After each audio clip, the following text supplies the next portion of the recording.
I'm Camille Pajarillaga from BSCE 1E of Nueva Ecija University of Science and Technology, and this is Physics for Engineers 1. So for this video, we're going to talk about forces in 2 dimensions. In solving for forces in 2 dimensions, we need to solve them separately. Like, we need to separate the dimensions and solve them by themselves so we can get the answers easily. So let's try to explain it better using this example. So a 4.60 kilogram box is pulled across a smooth surface. The force acting on the box has a magnitude of 6.20 newtons and points in a direction of 35 degrees above the horizontal. If the box starts at rest, how fast is it moving after being pulled for 1.15 seconds? So in this problem, we're asking for the final speed or the velocity of the box after being pulled for 1.15 seconds. So let's say this is our box. It is lying down on a smooth surface and is being pulled.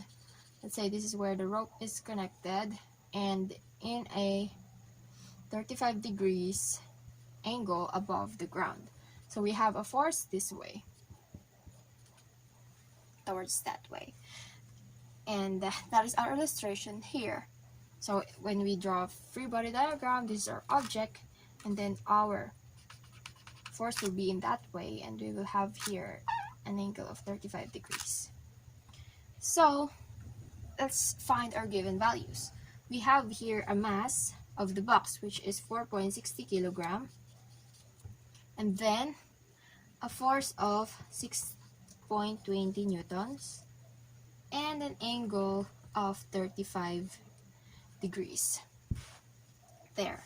So in solving for the final velocity, we need to find first our acceleration so we can derive an equation, or we can use an equation in the equations of kinematics in the previous lessons that we had. So in finding for the acceleration, we're going to use the equation from the second law of motion, which is acceleration is equivalent to net force over mass. There. So in solving for this problem, we're only looking for the x component. We're only looking for the acceleration of x and the force of x. Why? Because the box is only going towards this way. When it is being pulled, this is only going towards this direction. It's not going upward, so we're not gonna calculate that. We're not gonna calculate for the y value because it's equivalent to 0 since it is not going upward. So yeah, now our equation will look like this. Fx over m. There. But what we have here is only the force. So in order to solve for the x component of this force, we need to use the formula f sub x is equivalent to f cosine theta.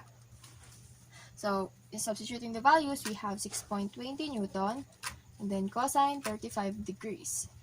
And we will have 5.08 newton. So that is the x component of our force, and that will be the one that we'll be using in this equation to solve for the acceleration. So we have here 5.08 newton over the mass, which is equivalent to 4.60 kilogram, and our acceleration for x component will be 1.104 meters per second squared. It became meters per second squared because here our newton is kg times meters per second squared, and since we have a kilogram here, we can cancel this one and we will be left with meters per second squared. So that is our acceleration, and now we're not done yet. We now have the acceleration, so we can now find an equation that is suitable to find for the velocity of the box after being pulled for 1.15 seconds. So now we have a given time value of 1.15 seconds and an acceleration for x of 1.104 meters per second squared. So as we can notice, our box started from rest. It did not move yet. That's why our initial velocity will be equivalent to 0. So in solving now for the final velocity, we are going to use the first equation in constant motion. And we have here v is equivalent to v sub o plus acceleration times time, where v is our final velocity, v sub 0 is our initial velocity, acceleration, and t is our time. So we are just looking for the x components. So we have here v sub x equals vox plus ax and then time. Now substituting, we have here 0 for the v sub o x plus 1.104 meters per second squared.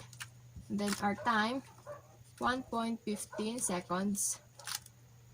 And our final answer will be equivalent to 1.27 meters per second. So that is the speed that the box have after being pulled for 1.15 seconds. So this is forces in 2 dimensions, and this is example number 2. Thank you so much for watching.